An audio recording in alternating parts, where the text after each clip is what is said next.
Hello my dear friend. अब digestive system का आज लास्ट पार्ट होगा, तो इसमें हम जो भी हमारे ऑर्गन्स बच गए थे उनके बारे में हम बातें करेंगे। तो कल हमने कहाँ तक बातें कर ली थी? जेजुनम यानी स्मॉल इंटेस्टाइन के ड्यूडेनम और जेजुनम तक की हमने बात कर ली थी। इसके बाद हम इलियम के बारे में बात कर रहे थे।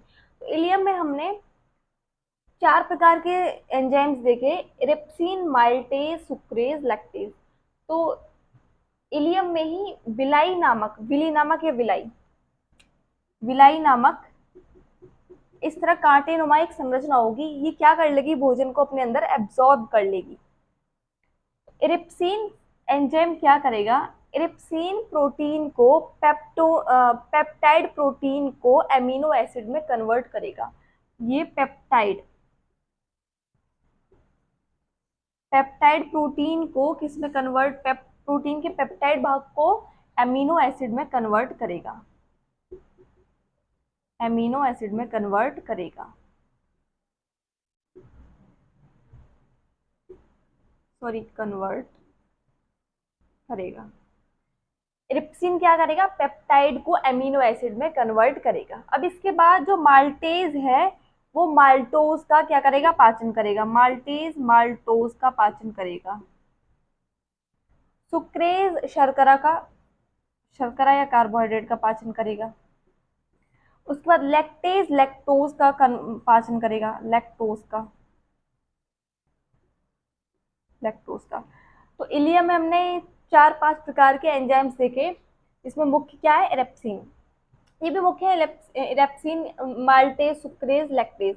माल्टेज का सिंपल है, माल्टेज से माल्टोज याद हो जाएगा, और सुक्रेज या शर्करा को बचाई, कार्बोहाइड्रेट को, और लैक्टेज लैक्टोज को पाचन करेगी। उसके बाद इरेप्सिन किसका पाचन करेगी? पेप्टाइड। जब प्रोटीन हमारी पेप्टाइड में आ जाएगी, पेप्टाइड से लास्ट में कन्वर्ट होकर एमिनो एसिड में, यानी लास्ट में सबसे इलियम में जाकर प्रोटीन का क्या हुआ है? पाचन हुआ है। प्रोटीन का पाचन कहाँ से प्रारंभ हुआ था? आमाशय से प्रारंभ हुआ था।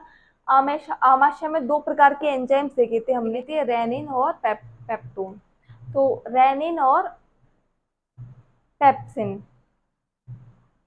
तो रेनिन जो था हमारा, वो दूध में जो प्रोटीन थी कैसीन, उसका पाचन कर रहा था, और पेप्सिन किसका कन्वर्ट कर रहा था? पेप्सिन हमारा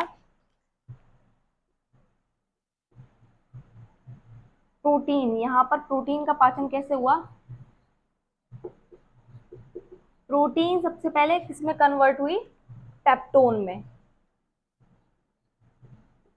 पेप्टोन में इसे किसने कन्वर्ट किया? पेप्सिन ने। जो कहाँ पाई जा रही थी? पेप्सिन स्टोमक में। उसके बाद पेप्टोन से ये पेप्टाइड में कन्वर्ट हुई। पेप्टाइड पेप्टाइड कहाँ पेप्टाइड को यानी पेप्टाइड को किसने कन्वर्ट किया था? अग्नाशय में हमारा ट्रिप्सिन ने कन्वर्ट किया था। ट्रिप्सिन ने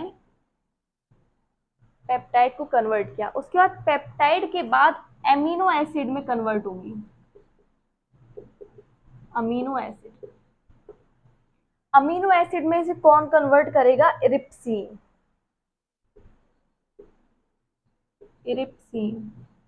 यानी जो प्रोटीन का पाचन कर रहे हैं उनके लास्ट में सब में सीन है: पेप्सिन, ट्रिप्सिन, इरिप्सिन।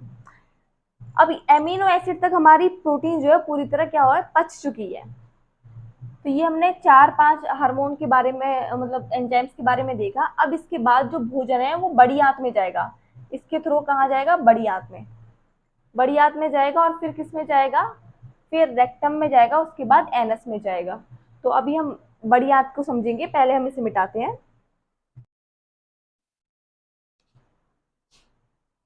तो ये हमारी क्या है? लार्ज इंटेस्टाइन, बड़ी आंत।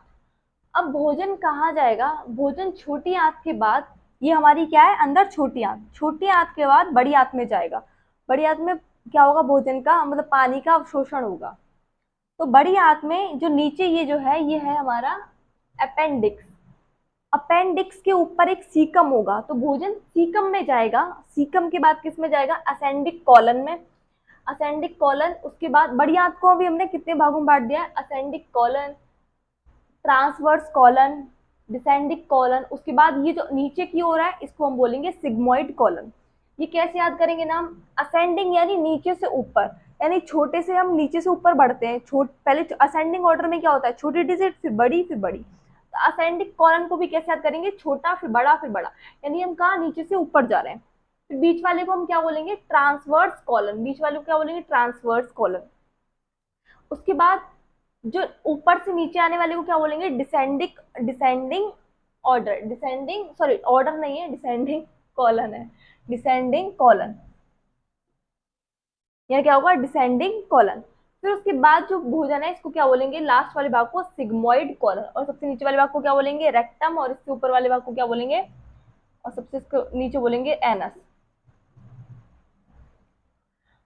तो भोजन अपेंडिक्स, यानी अपेंडिक्स के ऊपर क्या होगा, एक हमारा सीकम होगा, तो उसमें जाएगा। सीकम के बाद किस में जाएगा, असेंडिक कॉलन में। असेंडिक और मतलब ये जो कॉलन में क्या काम होगा, भोजन को चिपचिपा बनाएंगे, ये भोजन को क्या बनाएंगे, चिपचिपा। तो इस प्रक्रिया के बाद भोजन किस में जाएगा, सिग्मोइड कॉलन में। सिग्मोइड कॉलन के बाद और यहीं पर डिसेंडिंग या असेंडिंग, डिसेंडिंग कॉलन में, ट्रांसवर्स कॉलन में, इनमें कॉलन में क्या होगा, जो लिवर है वो क्या करेगा, वो एक पीले रंग का क्या पदार्थ रिलीज करेगा, जिससे जो भोजन है उसमें कैसा रंग हो जाएगा, पीला रंग हो जाएगा। अब पीले रंग होने के बाद भोजन किस में आएगा, सिग्मोइड कॉलन में, फिर रेक्टम में जाकर ये स्टोर हो जाएगा और एनस यानी गुदा के थ्रू क्या हो जाएगा, बाहर वेस्टेज के रूप में निकल जाएगा। जो अपेंडिक्स है वो हमारे अंदर छोटा अवशेषी अंग के रूप में पाया जाता है। ये कुत्तों और बंदरों में और ऐसे जानवर जो शाकाहारी हैं उनमें ज़्यादा पाया जाता है, क्योंकि वो लोग घास घूस खाते हैं, तो इसका मुख्य काम क्या होता है, सेलुलोज का पचाना।